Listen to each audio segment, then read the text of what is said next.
All right, everyone, I'm going to be looking at quicksort and Mergesort. So, I like using decks of cards. It's more physical, and although normally when we show quicksort and Mergesort, we show things where we show all the numbers all at once. But one of the problems that this has is if I'm showing numbers, let's say I'm doing a quicksort. So I will do this, and I'll do this. I'll put the 7 on the side. I'll put this on the side. You'll actually see me doing things like this with my data, right? It'll keep going, and you'll say, well, why do you need to do quicksort? I can clearly see, actually, this should be over here. It's over here. Well, I can clearly see all the various values in here. That's not actually what's going to be happening if I actually do a real quicksort algorithm or a real Mergesort algorithm.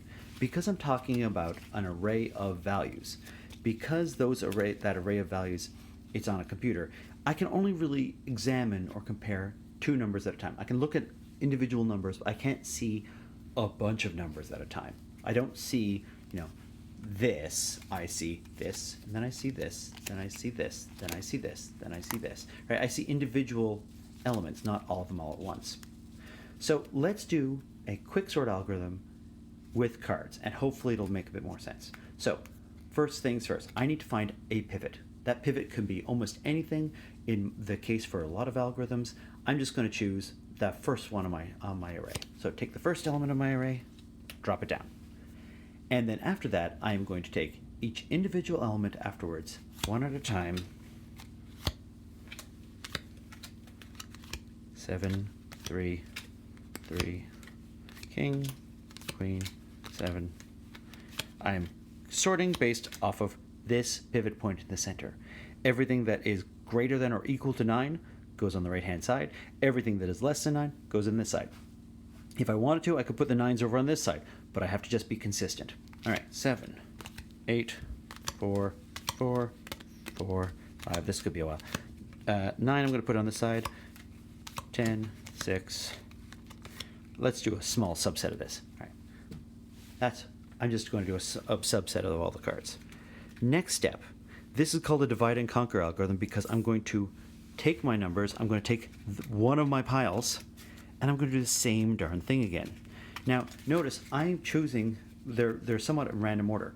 So I could get very unlucky, like I got really unlucky here, and plop down a 3. And everything to the right of that 3, that's pretty much going to be almost everything, because I got unlucky. Going to go over here, including the 3s that are already there. If I had a 2, it's going to go on the left-hand side, but oh my gosh, that was a terrible card, right? This is one of the problems with quicksort. All right, I'm going to do quicksort on this pile. The 4, oh crap, it's going to be the same sort of thing, except for my 3s at least go over here. So notice, this is permanently in my sorted position. I'm everything with more than one card, essentially. I have to keep sorting on it. And once but this pivot point is in its final resting place. It's in its home. It's not going to have to move anymore. Relative to all the other cards, it's in the correct position. So as I sort all these other cards based off of that one card,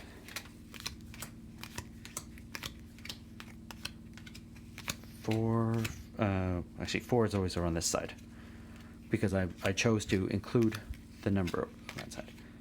8 and 6. All right, so my 3s, I got a bunch of 3s. I would have to call quicksort on this pile as well. Oh wait, the quicksort is going to be the 3s go over here, and then I'm going to call quicksort again, and 3 is going to be there. Eventually, I'm just going to have them in the right order, just in a sequence. I know they're in the correct order. That 4 is also in its correct order. It has not had to move really at all. Relative to all the other cards, it's in the right order. I'm going to call quicksort on this pile of cards here. So I will put down my middle card, my pivot, and then I'll sort based on that. 4, 5, 4, 4, 8, 7, 7, 7, 7, and 6 also is included. Then I'm going to call quicksort on this pile. So I put down my 4, and I'll sort those. Then I'd call quicksort on this pile and sort these. And then I'm going to take this pile, oh, it's only one card. It's my pivot. It doesn't have to move. This pile, I have to sort, and I'd sort this pile. And eventually what I end up getting is a perfectly sorted list. The power of quicksort is, if I'm doing it right, if half the time, or approximately most of the time, my pivot card statistically ends up being at about the center, it means it's going to go where it's permanent home. It's not constantly moving around all the time. And cards that go to the left of that card are closer to their final resting place. It's all the cards are always getting a little bit closer to their final resting place. Unlike other sorting algorithm where the cards could be moving around back and forth a whole bunch. It may go this way and then go this way a little bit and then eventually get there. This thing is just, it gets closer to the stopping condition or stopping position and then stops. That is quicksort. Mergesort is going to be a slightly different beast. So let me, maybe I can't pause it in time. Let me take the other pile of cards. I only did smart, so let me grab some of the other cards. Mergesort is theoretically a faster algorithm, but it's actually in practice not as fast, because quicksort, just in terms of pragmatics, yes, they are snowman cards. Quicksort, unlike Mergesort, in theory it's slower. In practice, it's actually faster. In practice, it's faster because I don't have to make extra memory and do all this extra stuff. Mergesort, I keep on having to make duplicates of my array and move stuff around. The size of the memory required for Mergesort is actually harder. So here we go. Here's Mergesort. I take my cards, what I had before, I make one fly across the room. No, I split it in half, call Mergesort again. Take this next pile, split it in half.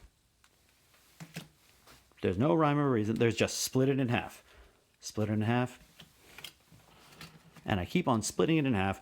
I will need to keep track of all these things in a bit.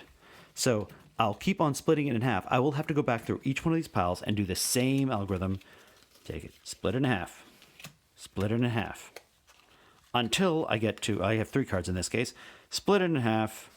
So let's say when I get a single card, I'm done. Is this sorted? Yes, this one card is sorted. Congratulations. Okay. I have 2 cards. I'm going to split it in half. I'll get a single card each.